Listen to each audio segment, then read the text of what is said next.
What's happening? Welcome into another episode of the Patriots podcast. I'm Sean here with Ryan and JJ. Hello. What's up? We are coming to you after a Week 16 loss. Patriots lose to the Bengals in a remarkably entertaining game, at least in the second half. Ryan, can you walk me through your feelings in the first half and then what you were feeling in the fourth quarter? Just brutal to watch. Pretty much couldn't get anything going in the first half. I think we punted at least 3 times, and then we took a knee on the fourth possession. You're watching Cincinnati move the ball up and down the field, and we just can't get anything going. The way it changed, kind of in the fourth, late in the third quarter, Marcus Jones got that pick six, really sparked the team. Comes down to it, 22-18. We're driving. We have Ramondre fumble the ball. Basically, I thought he had forward progress, but it was very quick. If you go back and watch the play again, it was a very quick play. Mm-hmm. So, they usually don't whistle the ball that quickly for a running back. But, 22-0 at halftime. Second largest deficit for the Pats under Belichick. I was at that other game, the largest one. It was 24-0. It was Which one was that? November 24th, 2013 against Denver. We ended up winning the game 34-31 in overtime. Yep. Me and my dad were there. It was absolutely freezing. It was colder than this game. The wind was horrible.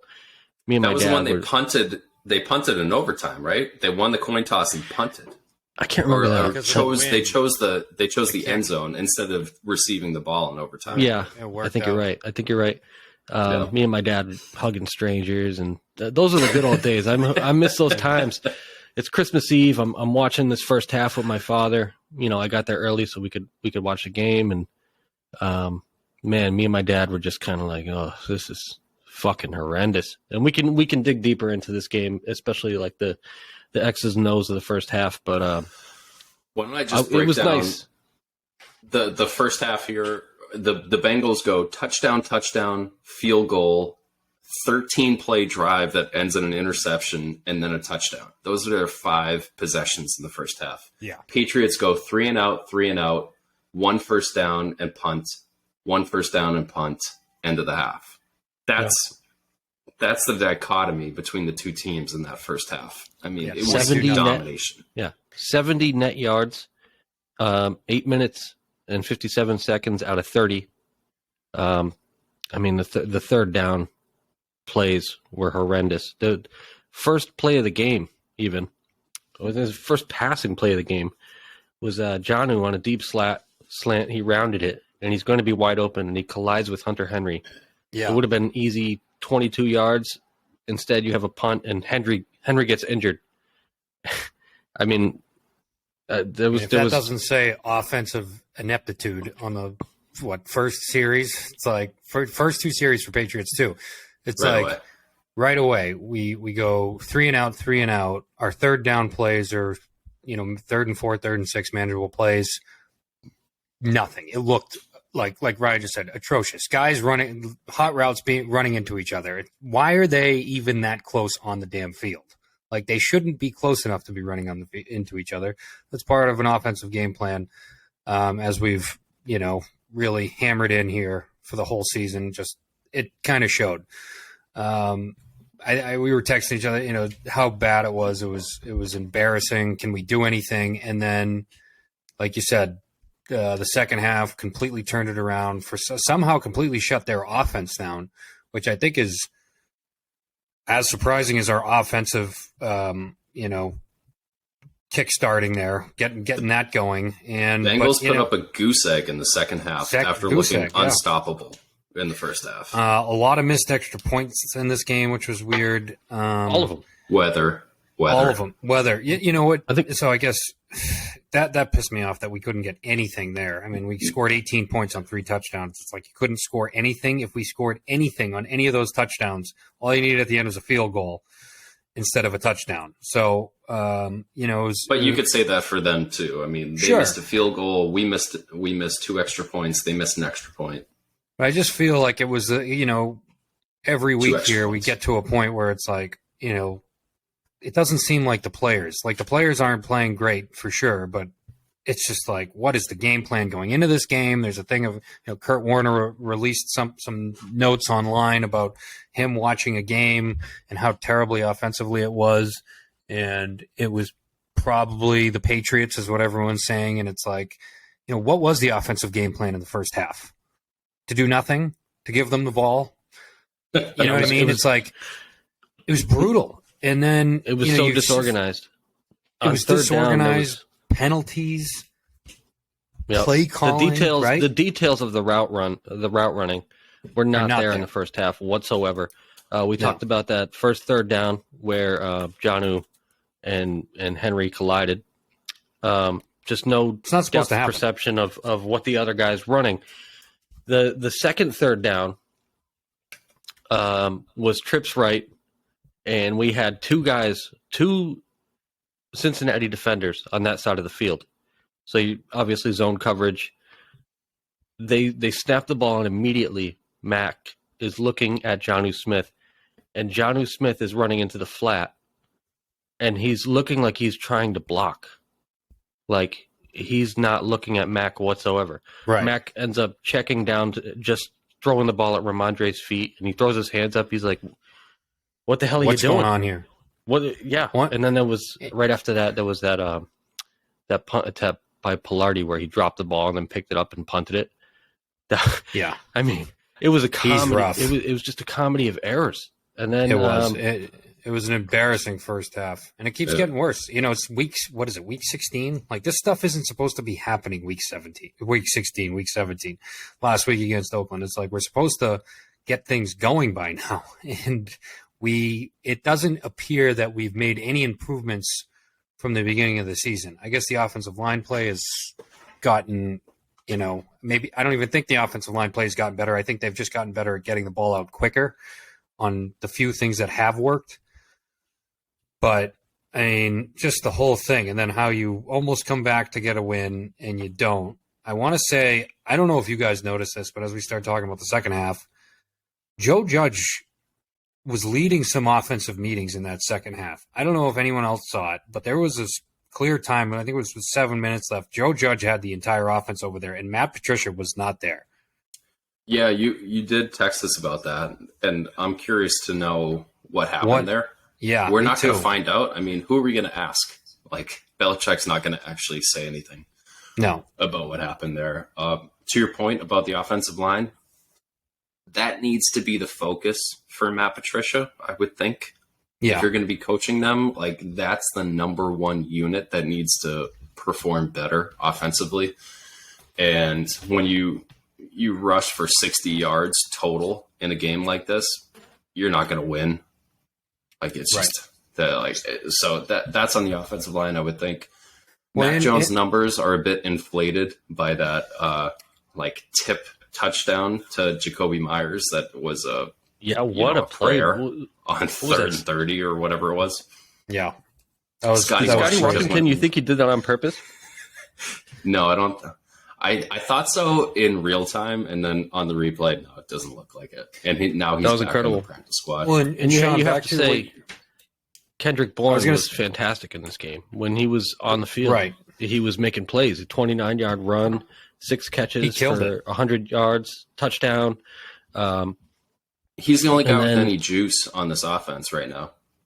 Well, and that's the thing, right? With Ramondre limited the way he is. Yeah. I mean, what I was going to say real quick, too, about the offensive line is you used to see David Andrews pointing out checks and doing different things and switching up protections. He is not doing that. You can watch every play. He is just going there, holding the ball, and ready to snap it. So I don't know what they've changed there, but that is not what they've done in the past, and I've heard other people talk about that. I think they took it out of his hands. Right. Yeah, I think they did. I think it's the number of times that you hear Mac talking before the snap goes, and he's like pointing somebody out, he's calling something out. They're taking it out of David Andrews' hands, which is dumb. It's just really dumb. He's clearly a very heady player, and Mac Jones needs all the help he can get right now. Yeah, And then, but so on top of that too, you were just mentioning Kendrick Bourne. It's like this dude just had 6 receptions for 100 yards and looked the part, right? I mean, is he a number one? I wouldn't say that, but he looked like he could get open, he could get separation. He's always had good hands. He's had a couple games here or there this season where he was a little bit shaky, but he's never really gotten any time. And that can't bring that into questioning. It's like, why isn't this guy been more prevalent on offense? Why has he not been there? He looked great in this game. That's a good defense. And he looked awesome. It's like, what?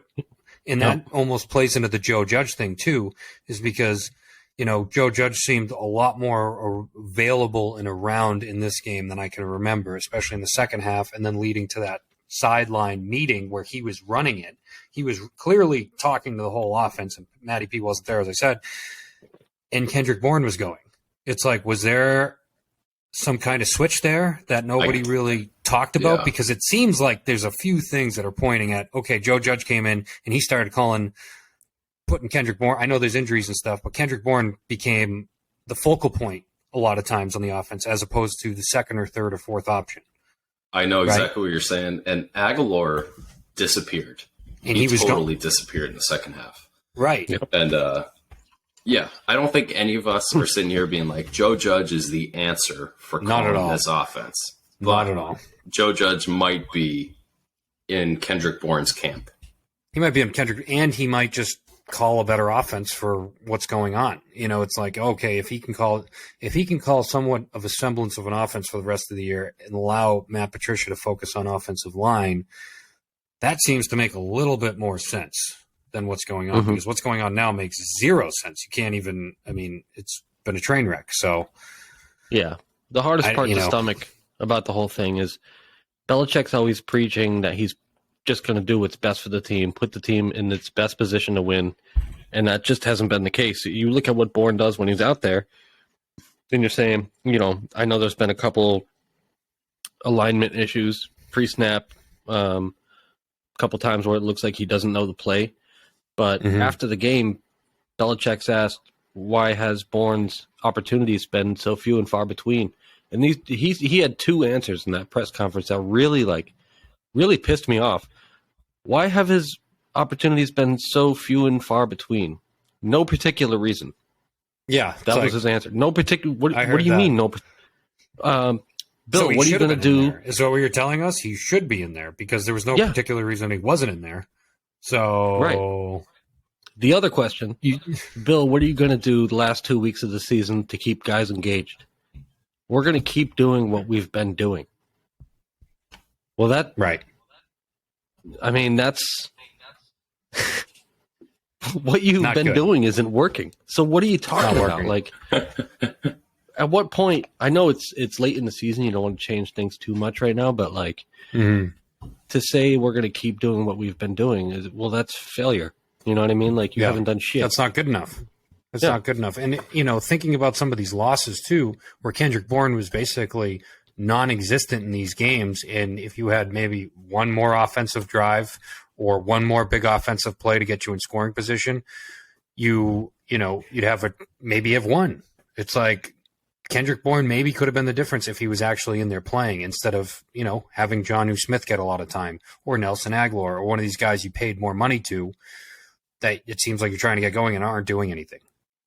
Right. And the real shame is that this defense. Yeah, they looked really bad the first half. It's like, holy crap, what's going on here? But like you said, goose egg in the second half, they really pulled it together. And if this defense was paired with a good offense, I feel like they'd be, top in the league because they were on the field a shit ton. They are always out there. It's like if they had an offense complementing them with long drives or big plays and scoring, kind of letting them get after the quarterback a little bit, which seems to be their best trait right now. It's like I feel like it becomes a much better defense, and they're already good. So, you're not getting your full – and they make opportunities. Marcus Jones, as you said, I saw a stat. I think I sent it to you guys. Marcus Jones is the first – there's one other player in NFL history that has an offensive touchdown, a special teams touchdown, and a defensive touchdown, all over 40 yards. one player in history in their career, and that was Deion Sanders. And that was over his career. And Marcus did it year one. Marcus did it year one within a few weeks of each other. He's a special player. I felt bad for him. Insane. I felt bad for him being matched up with Jamar Chase. That's a tough matchup. He did pretty good too. He did all right. He did okay. 79 yards. The first half, he got beat quite a bit. But he's only 5'8". Jamar Chase is 6 feet. Strong. And you couldn't. Nobody tackles. Yeah, nobody tackles Jamar Chase. Jamar Chase breaks the first tackle every single play. Yeah, and it's you can't really put Jonathan Jones on him because then you're saying that Marcus Jones has to cover T. Higgins, and T. Higgins is huge. And T. Higgins destroyed us. Yeah, Scotty Irwin. Is that his name? Trenton. Scotty Irwin. Trenton Irwin should have had 2 touchdowns. Burrow missed him by like a foot on that second one down the middle. I thought he did have 2 touchdowns. Did he? He did. I thought. He could have had missed 3. That third one. He missed that third one. Yeah. The third one was like so close, and then they shanked the field goal afterwards. Yeah. Yeah. Marcus Jones is a revelation right now. He's probably the best player in the team over the last month. Yeah. I'd still probably say Judon or Uche, but yeah, he's right there. Maybe Uche is right there.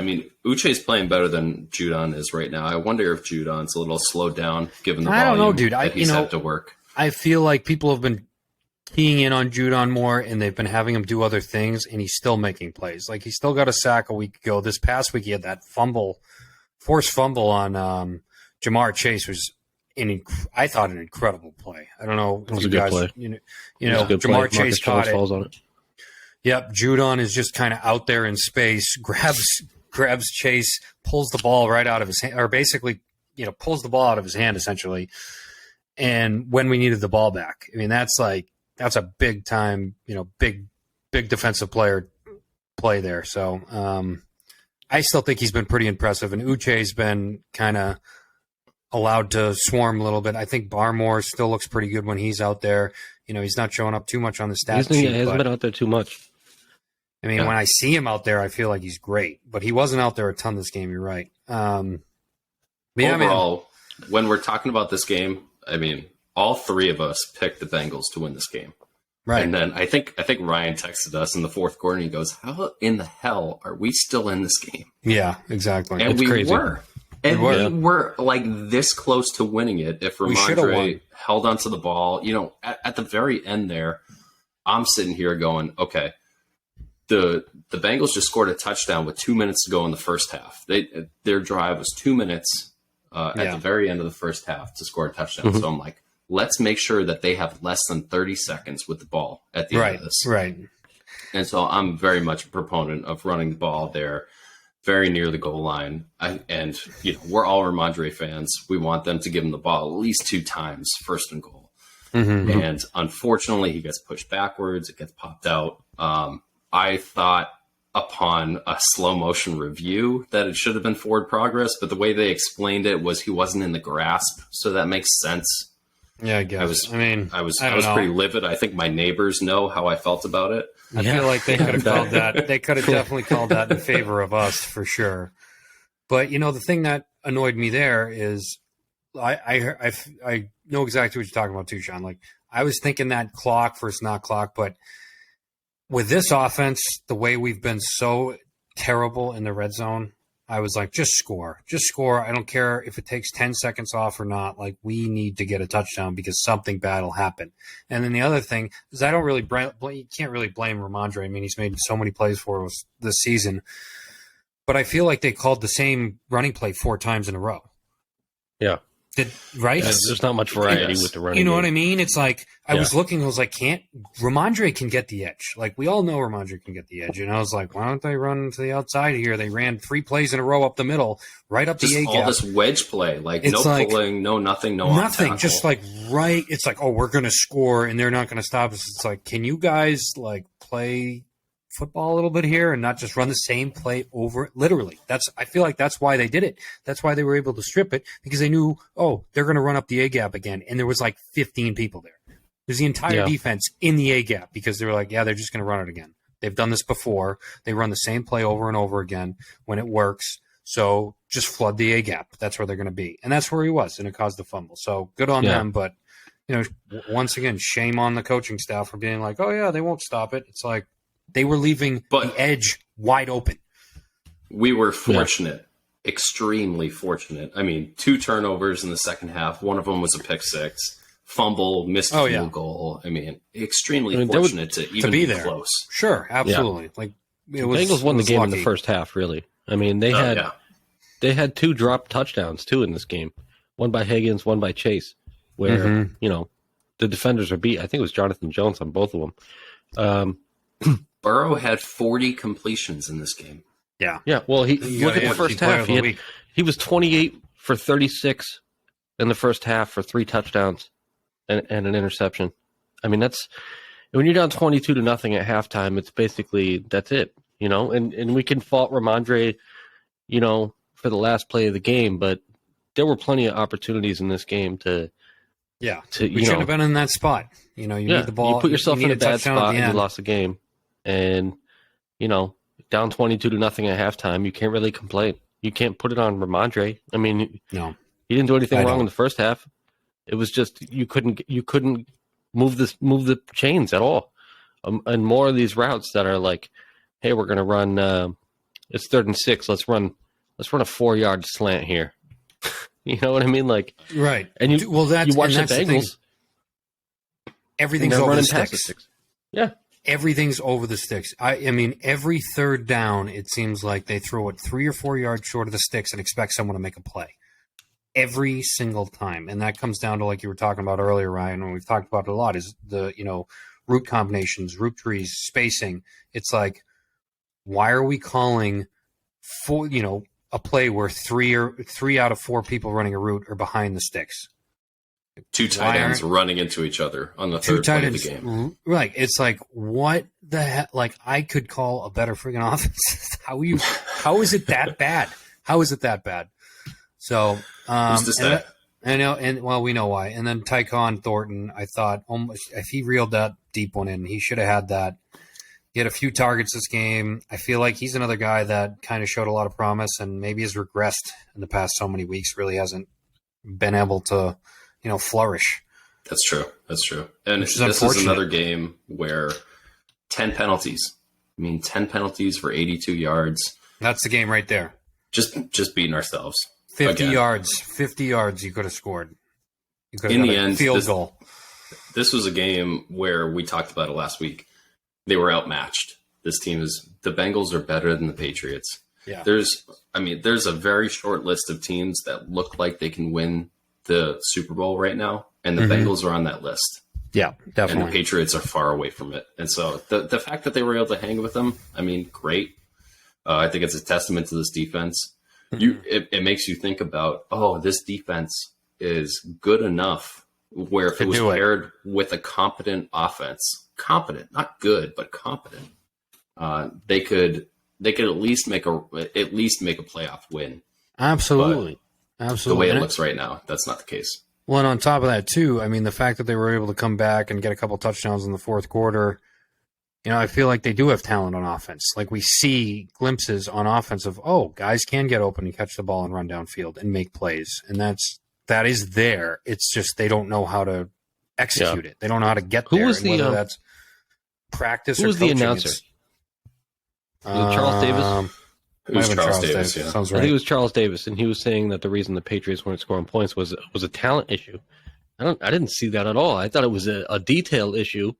And coaching issue. It's not talent. And a coaching issue. There's plenty of talent on that side of the ball. It's just these guys don't know what they're doing because they haven't been told what they're doing. And when you look at it too, like I think financially, we're spending the most at tight end. We're spending like top 5 or 10 at receiver, and I'm sure we're not far off on offensive line. You know what I mean? It's like running back, we're not spending anything. And quarterback, we're not spending anything. If you want to say any particular offensive line, I mean, offensive line is not playing up to the talent level. Those guys are good, and we've seen them play good. Almost all of them. We've seen them play good, including win well. Yeah, everyone's gotten worse. That's coaching. Trent Brown looks like a totally different player. Totally. Yeah, Mac Jones is affected. He's affected by it big time. Well, you know, it's funny. Remember, what was it, first or second week of training camp when they switched the tackles? They put Isaiah Wynn at right and Trent Brown at left, which everyone thinks, okay, that makes sense. We can see that. But, like, I feel like after a week of practice, you'd see those guys just not having it and not being able to do it and be like, all right, let's switch it back because we know Isaiah Wynn's pretty good over there and Trent Brown's arguably the best right tackle in the league. So, you know, and it's so funny that it's gotten this far that they both suck. You know what I mean? It's like you took two, like, middle to, you know, at least top 15 tackles in the league and made them bottom 5 because you put them out of position and you wouldn't change your ways because you're stubborn. Yeah. That's pretty sad. If you go back and watch the all-22, watch the all-22 in that first half, it really slowed it down in all the passing plays because it was only 8. It's not that hard to figure out. And I'm watching, and he's looking at Jonnu Smith a lot, almost every play. There was so many plays that were designed for Jonnu Smith, and they're just not on the same page. Really? Which is bad. I mean, it's like, well, they're trying to get them on the same page because we're paying them a shitload of money over the next 2 years. Well, that was the dumbest contract ever. Their hand was forced, especially with Henry going down. And then you put Scotty Washington. I thought Scotty Washington was okay. You know, I thought it was fine. And then you see a CSC on the other side, which he didn't do anything, but it's like, okay, you know, their guy's hurt, but he's their number 2 tight end. And now we're down to Jonnu Smith. I'd almost take a CSC over Jonnu Smith. I think Ossie had as many catches in this game for the Bengals as he did in his Patriots career. He did. He had 2 catches for 5 yards. Not too impressive, but still. I mean, you know, I don't know what's going on with Jonnu Smith. He catches the ball, it seems like, when they throw to him, but it you know, he ran into Hunter Henry. It's like not good. And injured him and then worked himself out of the game. Anyway, we were fortunate to be in the game as long as we were. That didn't really make a lot of sense looking back on it. And, you know, can we talk about the Jets to try to get our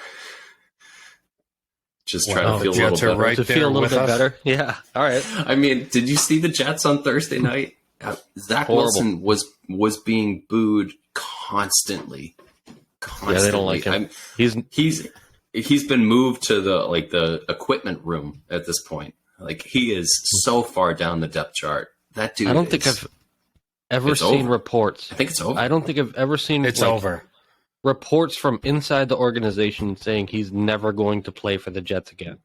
He's a second-year, first-round. Are you seeing that? Yeah, they're saying that. They're saying that he's never going to play for the Jets again. That's what I heard. Like, horrendous on Thursday night. Oh my goodness. Yeah, it was really ugly. Bad. I mean, Jacksonville didn't even play good. They didn't even play well.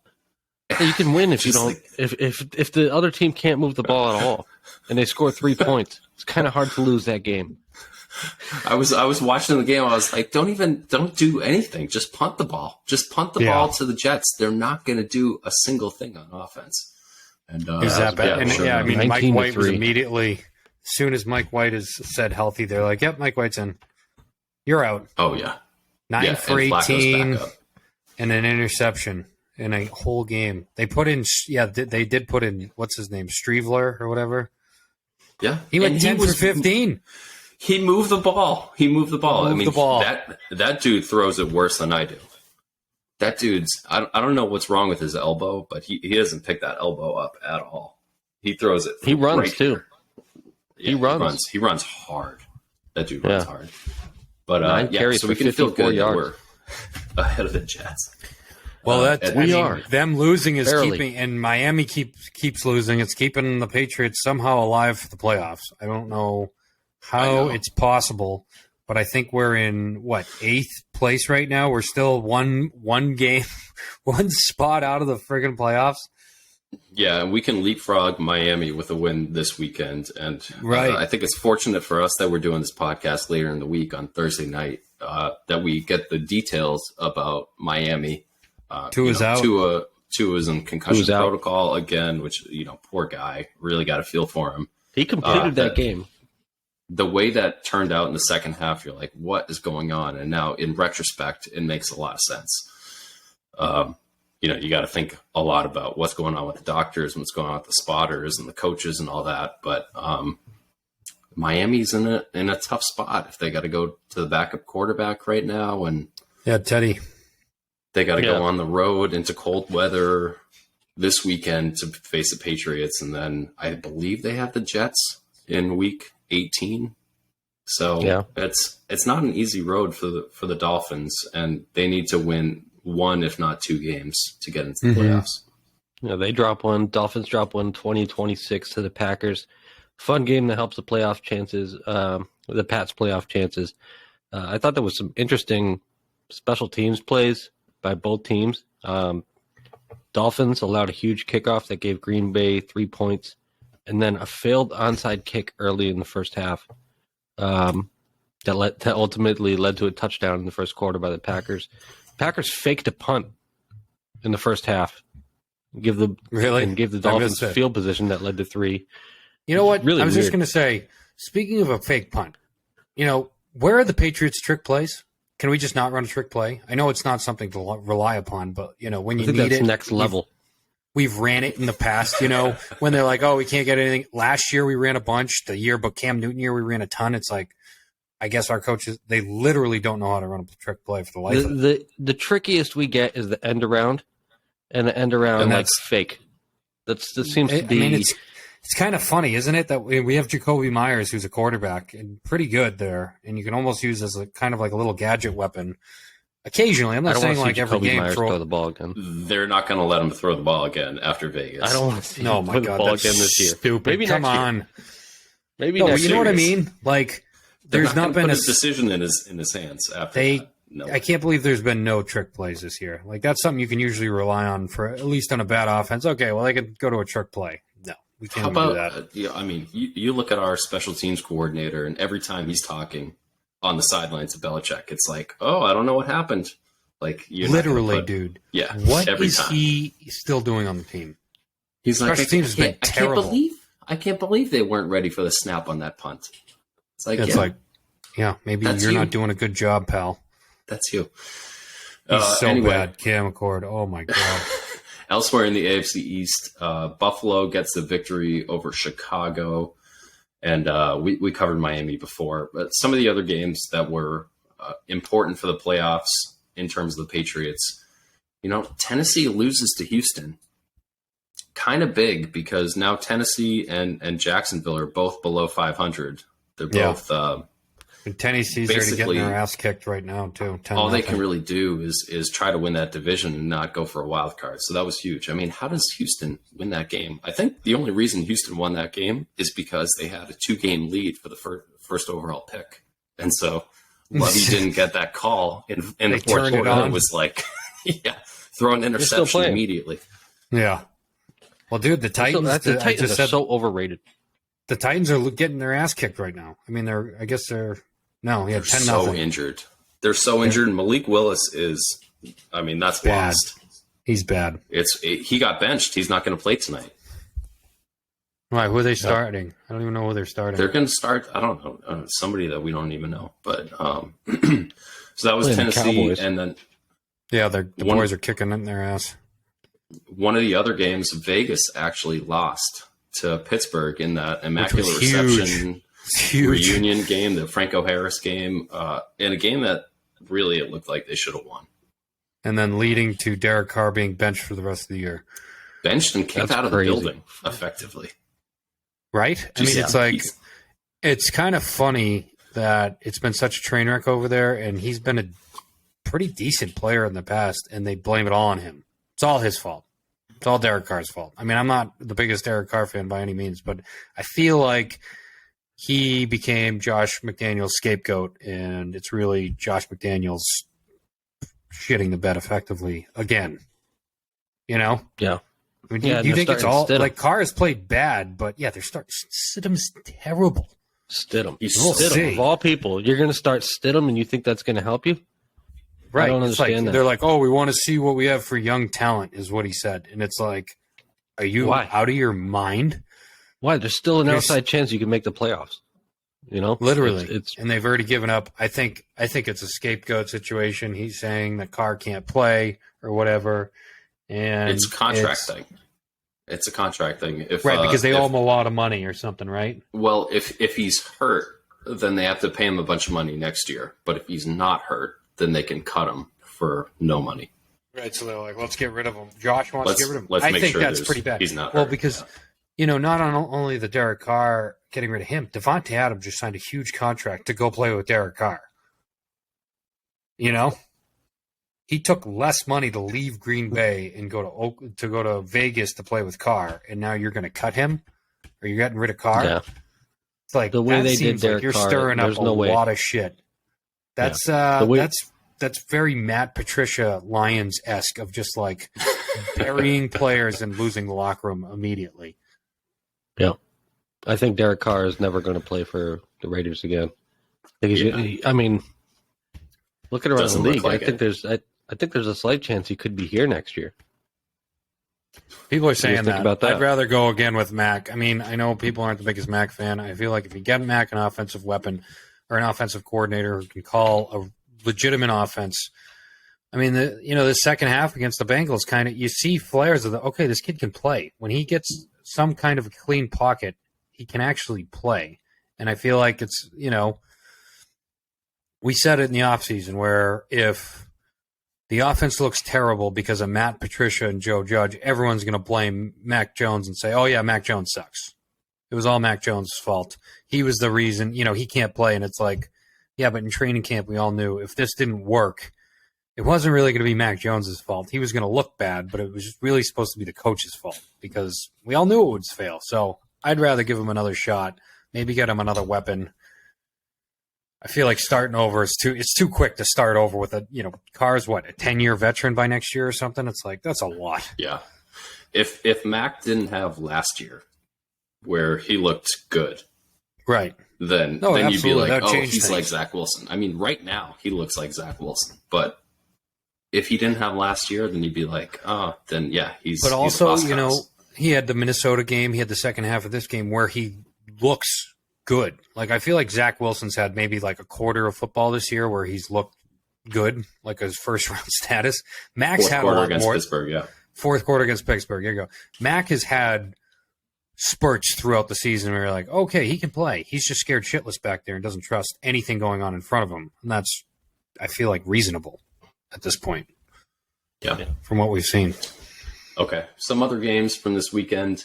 Let's jump into it. Minnesota with another 3-point victory over the Giants. I mean, what a game. They're ridiculous. They are 11-0 in one-score games this season. 11-0. It's more wins than anyone has ever had. Never mind the fact that they've lost 0 games. I think last year they were like 2-9 in one-score games. Yeah, they're usually terrible in one-score games. So, yeah, like they are using all their karma points right now, and they are going to be totally fucked when it comes to the playoffs. Nobody has any belief in them. I agree with you. I think they're going to go in the playoffs, and all it takes is one thing to not go their way because they've been playing sloppy football, and their defense does not look good. Their passing defense is horrific. Absolutely horrific. Yeah, they give up not good. Like 334 yards to Daniel Jones passing. Are you kidding? That's insane. Those receivers, Richie James, James, even know I could do that. What's his name? Isaiah Hitchens. I don't even know who they have there. No one knows. Hodgins. Yeah, dominating them. But I mean, Saquon breaks a huge run on 4th and 2 late in the fourth quarter. From the Vikings 27 for a touchdown. The Giants get the 2-point conversion, tie the ball game 24-24. And the Vikings kick a 61-yarder. A 61-yarder for the win. And make it. Crazy. And make it. Like, pretty impressive. Classic Vikings would have been to miss that. But they play some close games, man. They're fun, though. They're fun, man. Hawkinson was great in that game. I think it was terrific. Yeah, he's terrific. What a great trade that has been for them. Yeah. Yeah. Dalvin Cook looked pretty good early in the game, too. Yeah. And in the NFC North, one of the teams that has become relevant, the Detroit Lions, they actually lose in pretty convincing fashion to Carolina. They get their ass. They give up Carolina, right? Over over 300 yards rushing to Carolina in this game. They Dude, lose by 14 points, and it wasn't even that close. That's their new thing. That team's going to run the shit out of the ball, and they get some options there. But 37 It's kind of points. funny. They trade their top running back and then just turn into a run team first. Well, that offensive line is just mooses. Like Ike Ekwonu at left tackle, everyone was like, move him into guard. He's a great run blocker. And it's like, no, just leave him at left tackle and keep him as a great run blocker. Just keep him moving up the middle. Yeah. Deontay Foreman, 21 carries for 165 yards and a touchdown. Chuba? I called him Chuba. I know he went to Oklahoma State, I think. 12 carries, 125 yards. Yeah, man, that's their new thing. They just run the fucking ball, man. And Sam Darnold looked fairly decent. 15 for 25, 250 yards, a touchdown, no picks, no sacks. 121.4 rating. Pretty good. Pretty good. And I know you're playing Detroit's defense, but I mean, Detroit should be winning that game, you would think. Big matchup in the NFC East. Yeah, Cowboys-Eagles. Cowboys-Eagles. I don't know what you guys were up to on Christmas, but I was watching this game. I was watching it when I got a chance. Yeah, that was nuts. And it came down pretty late to it. Minshew. Exactly. Minshew can play, man. I knew he could play. Minshew's good. He's good. He's always been good. And, so when I saw the line was getting inflated, and I think it ended up that the Cowboys covered the line, but Minshew played really well. He did throw 2 interceptions in this game, but Dallas was able to pull it out in a game that they had to win, and the Eagles really didn't need. Yeah. The receivers in this game were a lot of fun to watch. CeeDee Lamb was awesome. Went off. Smith, awesome. He also both 2 touchdowns. Crushed me in fantasy championship. I'm still going, really? but I had the 2 of them. I was beating them, and then he had those 2 players, CeeDee Lamb and Devontae Smith, and they both got 4 touchdowns between the 2 of them. Touchdown celebration where he's taking things out of the Salvation Army pot. Oh, no, dude, like Grinch. Funny. He put the mask on. He put the mask on. Oh my God, man, that was one of the best celebrations all year. But the game ultimately, I thought it came down to a big play by Cowboys DB Deron Bland against Quez Watkins. It was a slant that he basically wrestled away from him for a pick that gave the Cowboys the ball. They ended up getting a field goal out of it. Very next possession, Miles Sanders fumbles, horrendous fumble. Gives Cowboys the ball. Eagles still have 3 timeouts, but Prescott had a keeper for a first down, and Cowboys, I think they got another field goal there, put them up 6, and the Eagles couldn't do anything with it on the last possession there. God, I felt for Miles Sanders. He looked like he was the sickest man on the planet. Yeah, he's had a good season, though. I mean, he's been playing well. At the Cowboys. Cowboys are 11-4. Yeah, about to be 12-4 after this game, I'm sure. Quietly, right? Quietly, and they're lining up to play whoever shows up from the NFC South, which could be the Buccaneers, who had another stinker on Sunday Night Football against Arizona. Another game where it's like, are you guys going to show up before 10 minutes to go in the fourth quarter? And sure enough, Brady comes alive right when he needs to. Yeah, fourth quarter.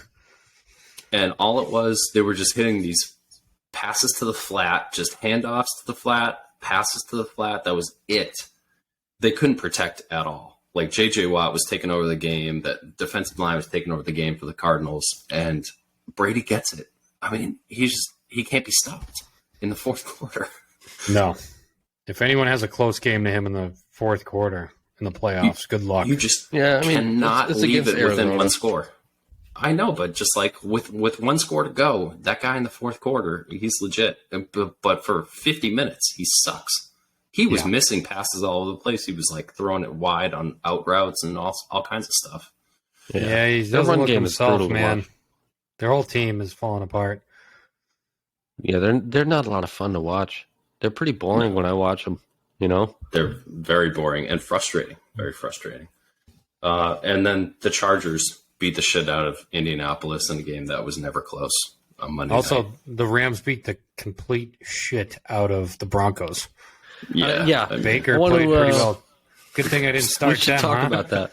We should talk about that because I know in your fantasy league you had, should I play New England's defense or pick up Denver? I'm like, oh, you should pick up Denver's defense and play Denver's defense. Yeah. Holy shit! What the fuck happened to that defense, man? Thank God I didn't. And the Patriots scored a touchdown on their defense, so I did start the Patriots. I was texting these guys morning of, should I do it? I really want to start the Patriots. Both of them saying, no, start Broncos. Broncos, way better matchup. LA Rams, their offense, they can't score. They suck, this, that, and the other thing. And I was like, all right, go with your gut. Yeah. I was like, all right, I got to do the Patriots. Patriots get a pick six, return for a touchdown. Broncos let up 51 points. So yeah, I think they got like -4 on defense for fantasy. So dude, Cam Akers, that ended up being pretty good. I dropped Cam Akers. I drafted him in like the 4th round. I had him on my team. 118 yards and 3 TDs. They were talking about cutting him. Early in the season. 23 carries, 118 yards, 3 touchdowns. What the fuck? I mean, like, my goodness. I couldn't even tell you. Couldn't even tell you, man, where that came from. Wow. But yeah, and good then on you for the going with your Broncos. gut. Yeah, good for you. You, I don't know. You felt something that we weren't. I just realized the dude that I'm playing against picked up Cam Akers this week and is now starting him. Yeah. Well, just thank your lucky stars you're not a Broncos fan, because the outlook for that team is horrendous. They fired the coach this week. Obviously we don't want that to happen, but it needed to happen for that team. Russell Wilson is horrendous, and they're locked into him for like 4 ye's. They gave up first-round picks. They shipped out a couple players along with them, and it's a nightmare for the Broncos right now. They even just took football operations out of the hands of the general manager because they were like, look, dude, you cannot handle this. Yep, fired the coach. They're really falling apart over there. Yeah, and for all the people that say that like the salary cap is not real, watch how hard it is for Denver to get out of that contract over the next couple of years. Because that's true. He is not. That's a bad one. That is a bad contract. So bad. Yep. And they're going to make a Godfather offer to Sean Payton, and he's going to say, no, I'm not coming there to go coach Russell Wilson. He's going to say no. Russell Wilson threw 3 interceptions in that game. Real bad. He had a 15 and 27. Rating. Real bad. He's not the same player. We all kind of knew it too. I think we've been saying on this podcast for the last couple of years, but he's lost it. He doesn't look right. They always try to play him when he's not like 100%. I mean, it did look kind of scary though, that Matt, if he goes there, they have a good defense, they have some talent, like that could be good, but I think he's done, and he's done. So yeah, he's definitely at his, he's in the late stages of his career. I think he's not going to retire because he's owed so much money, but he's definitely took a turn for the worse here. You take that Kyler Murray contract over Russell Wilson's any day. Yeah, I'd which take is Aaron hilarious Rodgers to think over of him. Yeah, I'd take Aaron Rodgers' ridiculous, was it like $40-50 million fucking. What's his cap hits over the next couple of years? That's the craziest thing. That contract is so 50. wild. I think it's like 50. Yeah, I mean, he's got a baseball contract. Mm-hmm. Yeah, at this point, ridiculous. Yep. Yeah, what a ridiculous contract. The way we see things right now, so there are 5 playoff teams that are locked in, where it's Bills, Chiefs, Bengals, and then the Ravens and the Chargers are all locked in. We didn't touch on the Ravens, but they did win last week, and that locks them into a playoff spot right now. And then it's really just a lot of wrestling matches. The AFC South is still up for grabs, and that last playoff spot where it's Dolphins, Patriots, Jets, potentially Titans, Steelers, Raiders. Yeah. Steelers Jaguars. are right there, man. They have the same record as us. We just have the tiebreaker over them. It's crazy. They're in it. I know, right? So it's going to get really interesting these next couple of weeks. Raiders, I mean, the Ravens are playing the Pittsburgh Steelers on Sunday Night Football at this point. So that's going to be a really tough game. I believe it sounds like Lamar is going to be playing for that one. So that could be a boost for Baltimore, but I don't know. Pittsburgh's playing with a lot of energy right now. They are. Yeah, I mean, I could see that going either way. We can't get to 10 wins anymore, so I don't care. I'd rather the Ravens win, but, it is what it is. I think the Ravens should win, especially if Lamar's there, but the Steelers have been playing well, so we'll see. Their defense is starting to turn it up. I would imagine Lamar would beat that Steelers team, but they're somehow just hanging on. I really kind of wrote them off earlier in the season, and they still have an outside chance. Yeah, they do. Las Vegas, another team that's in contention right now. They are hosting San Francisco this week. That's going to be a bloodbath. That's season. It's going to be a bloodbath. Over. That's over. Yeah, the season's over for them. On that. Especially with Stidham. Definitely. And then the New York Jets are traveling to Seattle. They get Mike White back for this game. And I did pick the Jets to win this game. I don't know. Seattle's in the tank right now. Seattle is just falling off a cliff. And you got to think, I don't know, Mike White just brings some energy to that team. The Seattle has fallen off a cliff, but they are still playing for something. Right now it's them and the Commanders. Or, the Commanders have a half a game on them with a tie. So Commanders are 7-7-1, Seattle 7-8. So they have a lot to play for. Yeah. And so I would definitely a big playoff implication match. They're both 7-8. I want the Jets to suck too, so it's just me. Yeah. I'm hoping the Seahawks take that one. Naturally. A lot of the favorites have some pretty favorable matchups this weekend. You got Kansas City that is hosting Denver. Yeah. They're hosting Denver. So terrible. That's a shoe-in. You got San Francisco, I mentioned. The one thing I'll say about that game is I feel like we've seen it randomly before. When a coach is fired in season by a bad team, sometimes the players are so happy that they actually play a really, really competitive game the next week and sometimes win. We saw it with Carolina earlier this year, and we've seen it a lot in years past. So I don't know. Maybe the Broncos show up a little bit because they just fired their whole operation over there, and something happens. Maybe. I think, they fired the special teams coach. They fired a couple guys. It wasn't just the head coach. And then we also have, the Battle of Los Angeles, which was previously going to be a Sunday night game. The Chargers, who are locked into a playoff spot now, hosting the Rams. Rams coming off their biggest win of the season. And it's all of a sudden kind of an interesting matchup. Baker Mayfield playing a little better. Herbert is actually on a pretty good roll over the last month. Yeah, he's been good. And with those receivers, you got to think pretty good from them. But, I definitely have the Chargers in this game. I probably have them as a 7-point favorite. But yeah, they got to win this game. But Rams, after Rams showed up last week. Rams don't have a first-round pick. They don't care. They don't care about winning. Right? What is going on with the Rams' running game is all of a sudden, effective now. We saw that last week against a pretty good defense. I don't have a ton of faith in the Chargers, even though I do like them. I like that quarterback a lot. I kind of feel like the Rams have a pretty good chance to take this game. It's a trap game if I've seen one before. Yeah, definitely. The Chargers clinched, right? Chargers clinched. They're in. Yep. But they don't know if they're going to be the 5, 6, 7 seed.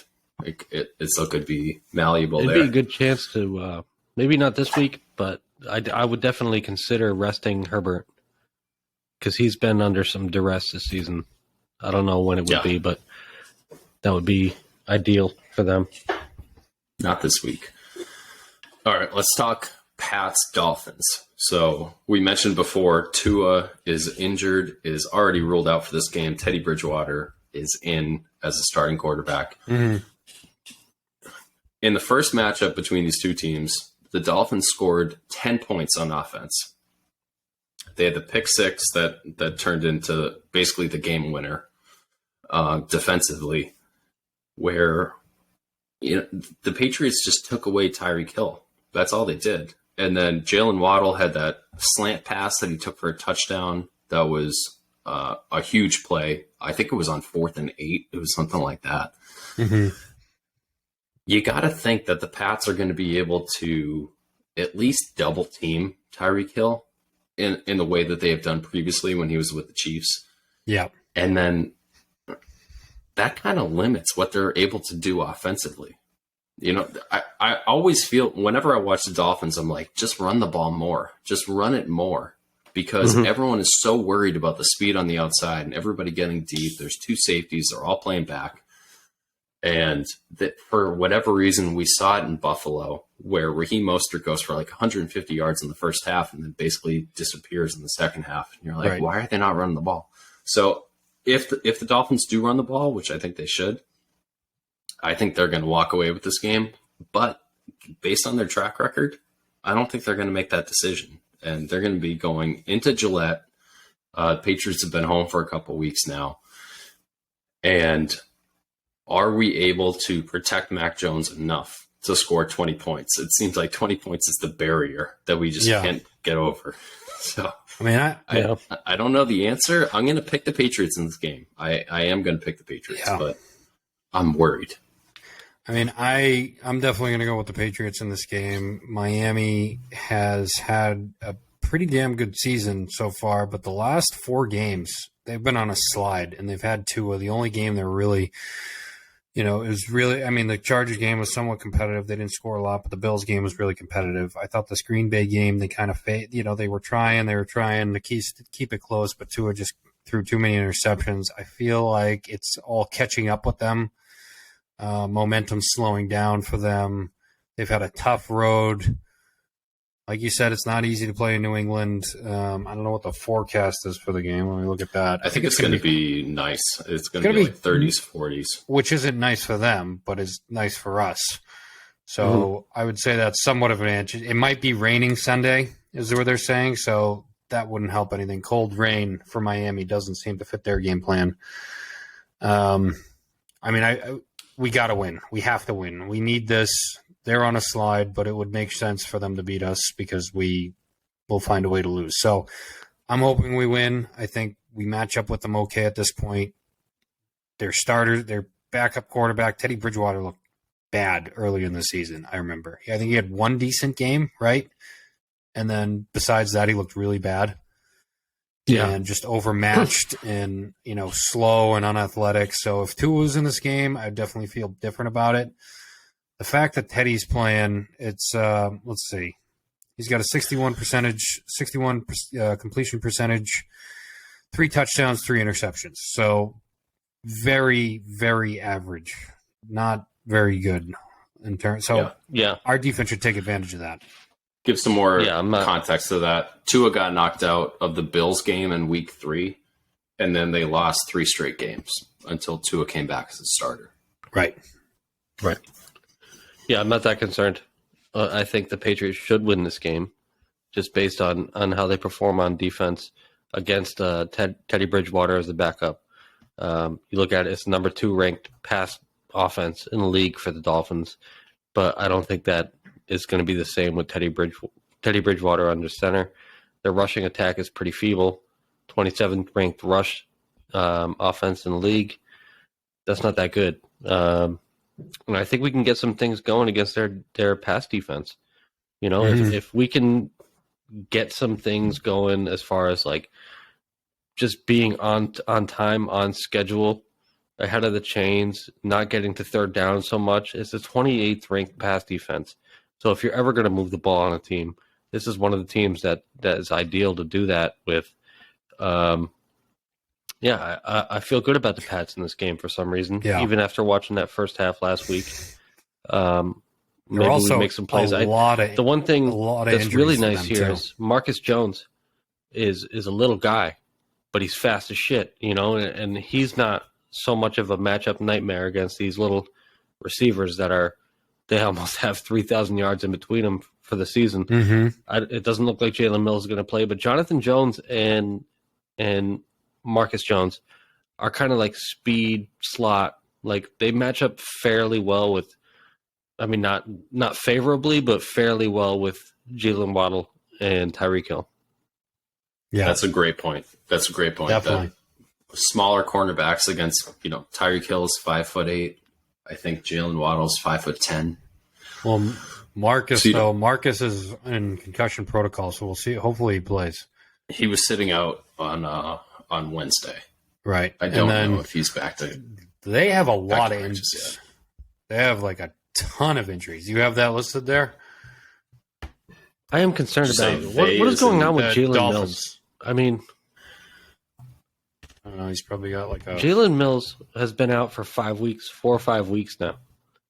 Why didn't we IR him in the short term? We can't play Sean Wade. He played one play last week, and he got burned by Trenton. He got toasted by Trenton. What's his name? Trenton Irwin. Toasted. He's one related play, to the crocodile.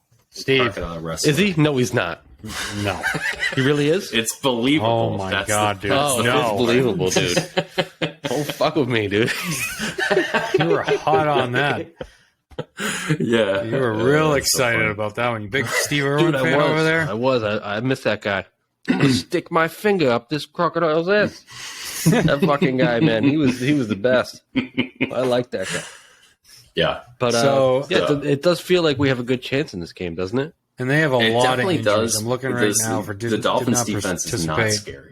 Terran Armstead, Bradley Chubb. Jalen Phillips is a really good player at defensive end. Christian Wilkins, Eric Fisher, defensive tackle. Their fullback. He's good, but what'd you say? I don't know why Bradley Chubb has not made a single impact for them at all.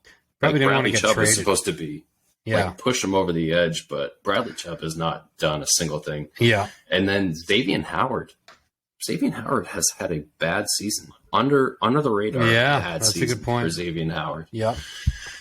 And then Keon Crossan, who was a former Patriot, made his way to the Texans, is now a starting cornerback for the Dolphins.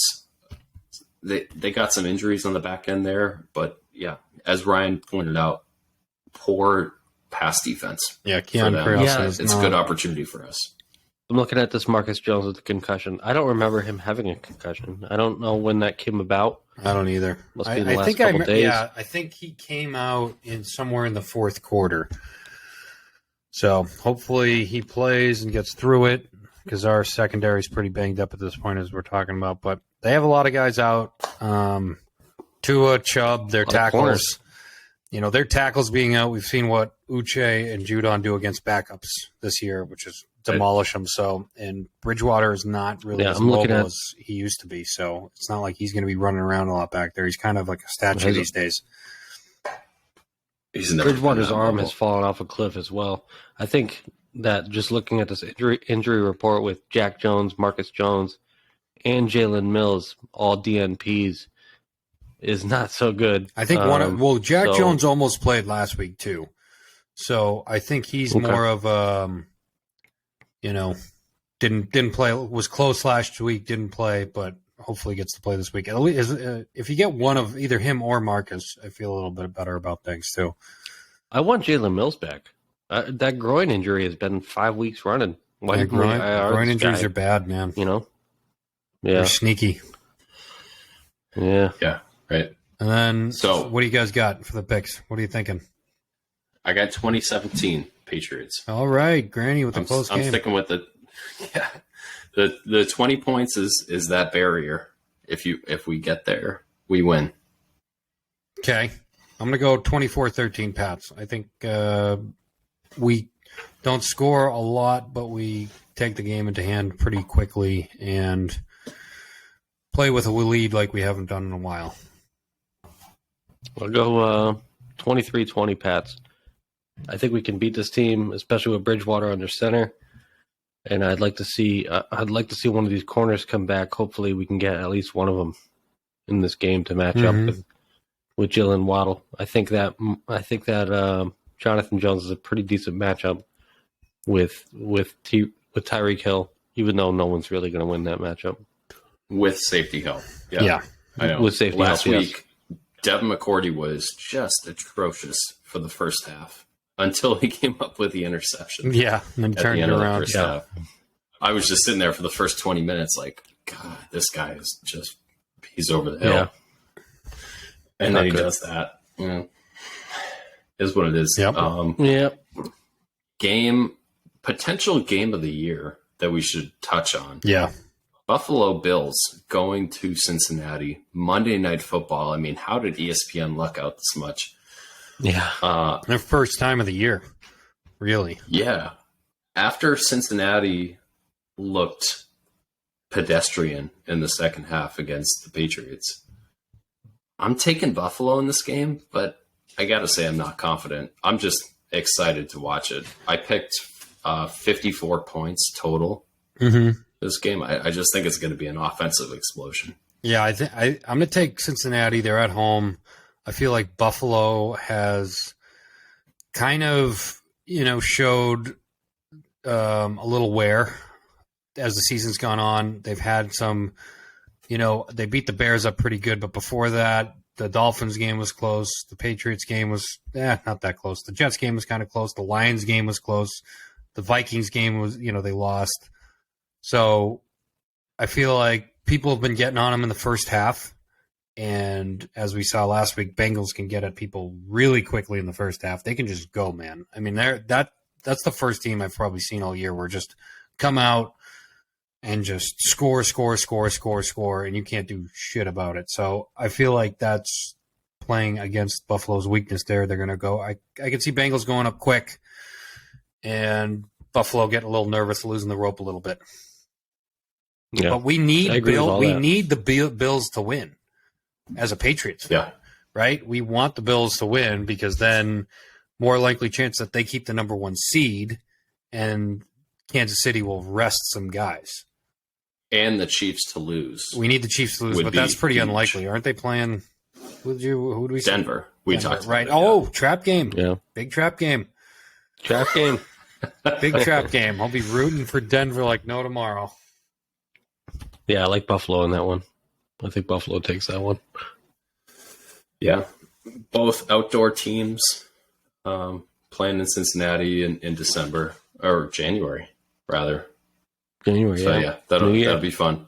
And then another one we should touch on, Tom Brady and the Tampa Bay Buccaneers hosting Carolina in a game that is going to decide the division. That division. That's absurd. They're both 6-9. That is so absurd. I think Tampa's 7-8. Tampa's 7-8. No. Okay. No, I think. Let's see. Where is it? Where the fuck is that game? Yeah, Tampa's 7-8. Tampa's 7-8. You're right. They are 7-8. Oh, okay. Yeah. I mean, I don't know. I can't see Brady losing it. This fucking division. I can't see Brady losing it, but you never know. You just never know. It's in Tampa. The Saints are still in it too at 6-9. By the way, if they beat the Eagles somehow, they're in it.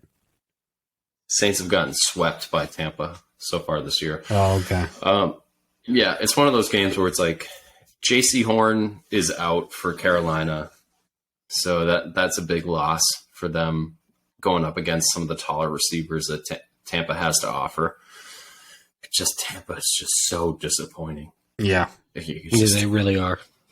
Yeah. They really are. I mean, if it's a 3.5 point spread, I would take the underdog in that.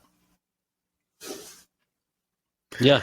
I kind of like Carolina in this game, just the way they've been running the ball the last few weeks. I kind of do too, but I can't see Brady losing this one. It's like he still nails when the game's on the line. I feel like. So. I mean, the rush defense isn't the best either. Really, what Carolina's doing right now kind of suits them to win this game. I don't know. I like it. I'm going Carolina. All right, 2 more games. Jacksonville at Houston. I know that sounds ludicrous. Yeah, what are you talking about? That's fucking ridiculous. Yeah. Houston is giving everybody a run for their money. They are. Yeah, you're right. They're playing hard. They're not just cashing in right now. Jacksonville needs this. They're on a couple game win streak here. I don't know if they actually need it for their divisional matchup with the Titans, because they do play the Titans in Week 18. Mm-hmm. Oh, wow, that's a big one. You got to think that Jacksonville wants to win it, and Houston probably wants to lose it. I would think. Right. It doesn't make Houston's sense. Giving everybody. They're challenging everyone. Yeah, they don't right? seem to play for the. You know what I mean? They don't seem to tank. The Texans don't seem like they're tanking. They're just not good. Yeah, so they're trying to play competitively. Right. It's in Jacksonville, which I don't know how much of an advantage that is. Is that right? NRG? No, NRG's in Houston. So, correct. Yeah, maybe. I don't know. Maybe Houston's got the home field. It's hard to say, man. I'm going Jacksonville in that one. I'm going to go Jacksonville. Those tickets are $17 a piece. I'd go if I were there. Beautiful. Like a fucking double-A game. Yeah. Not too shabby. Let's go. Okay. Last one. Minnesota going to Green Bay. Minnesota is still trying to hang on to that number 2 seed. So they play the lowest seed going into the wild card rounds. Green Bay's got a chance to make the playoffs at this point. Which is crazy. I've got Green Bay. I mean, Minnesota is a cold weather state, but they play indoors. Right. And they're going to play outside. Which is a crime. That's a crime. It's a crime. I mean, they're just losing that home field advantage. So they're going to Green Bay in January. I mean, I got Green Bay. I got Green Bay. I got Green Bay as well. Yeah. No one has any respect for Minnesota. Not even Sean over in Minnesota. None of us have any respect. For a 12-3 team. No respect. None of us have any respect. Yeah. I think, I mean, Green Bay's been playing the last couple of weeks. They've been winning a few games. They're getting their record back. I mean, I don't know has Rodgers done anything the last so many weeks? I mean, they've won 3 straight weeks. They played the Bears and Rams, but then last week against the Dolphins, he did look pretty good. Like you say, it's a 4:25 game too, so it's going to start getting dark and it's going to start getting really cold, which I think will affect the Vikings. Maybe if it was a 1 o'clock game in the sun all day, not as bad. But once you get in the cold up there in Packers Stadium, there, I think that's pretty rough. And then they have the Lambeau, and then they have the Green Bay kind of holds their fate here because they have the Lions at home again in the last week of the season. So if they string 2 wins together, I think they're in, right? If they win this game, are they in? Let's see. No, they got to win 2. They got to win 2. Yeah, they have to win the next one. Commanders, Seahawks, Detroit. That's going to be a huge game. Detroit versus Green Bay, week 18. Who knew that was going to be a big game? Not me. Yeah. That's for a playoff spot, potentially. That is a playoff spot right there. Yeah, I like the Packers in this one, man. I think it's a good matchup for them. I don't think the Vikings are. I mean, they win so many of these close games that could have gone either way, but I don't know. I like the way the Packers have been playing the last couple of weeks, so I'm going to go with the Packers. There's that thing when Aaron Rodgers hits that last step and it comes out, and you're like, "Oh, that's 2011 Aaron Rodgers." You're like, "I think that's going to be it." And then you look at the receiver, and it's like Randall Cobb, who's like 35 or whatever he is. You're like, okay, never mind. They really missing 3-game win streak too. They had a bye. They're getting better. I mean, since they lost to the Eagles, but they're doing it. This will be good. Vikings are still in play for the number 1 overall seed in the West, which is a joke. Crazy. In the NFC. Yeah. Still in play. Crazy. Okay. I think we covered week 17. So, I think we can wrap this up. Hope you guys had a great Christmas. I hope all the listeners had a great Christmas. Mm-hmm. And, let's go. Happy New Year. Happy New Year, right? Happy New Year. Happy New Year to everybody. Yeah. Wrap it up. Go Pats. Enjoy 2023. Here we go. The new season for the Pats next year. Next year's the year. Next year's the year. Yep. All right, guys. We'll see you. Adios. Later.